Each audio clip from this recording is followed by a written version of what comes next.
ఇతడి పేరు చిట్టిబాబు. ఇతడు టాలీవుడ్లో సీనియర్ ఫ్లాప్ ప్రొడ్యూసర్. ఇతడు తీసిన సినిమాలన్నీ కూడా ఫ్లాప్లే అని చెప్పుకుంటూ ఉంటారు.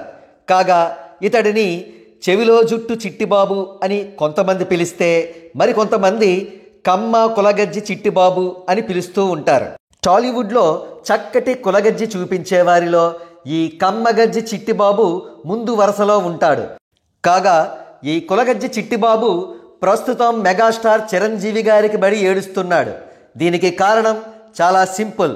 ఇటీవలే కేంద్ర ప్రభుత్వం మెగాస్టార్ గారికి India's second highest civilian award Padma విభూషణ్ను ప్రకటించిన విషయం తెలిసిందే.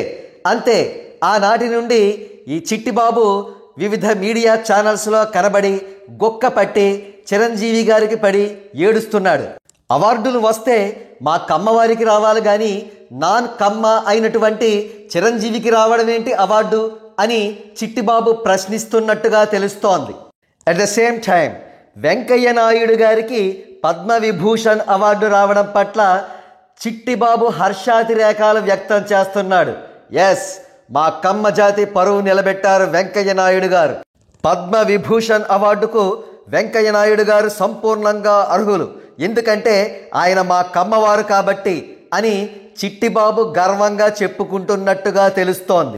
చిట్టిబాబు విషయం అటుంచితే చిరంజీవి గారికి అవార్డుల ప్రకటనకు వారం రోజుల ముందే పద్మవిభూషణ్ అవార్డు రానుందనే సంకేతాలు వెలువడ్డాయి.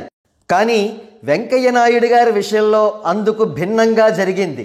ఆయనకు ఎట్ ద 11th అవర్లో, అంటే అవార్డుల ప్రకటనకు లాస్ట్ మూమెంట్లో మాత్రమే ఆయన పేరుని పద్మవిభూషణ్ అవార్డుల జాబితాలో ఇండక్ట్ చేశారని తెలుస్తోంది. దీనికి కారణం కమ్మ లాబీయింగ్ ఏమన్నా జరిగిందా ఏమో, ఎవరు చూడొచ్చారు అని కొంతమంది పరిశీలకులు అభిప్రాయపడుతున్నారు.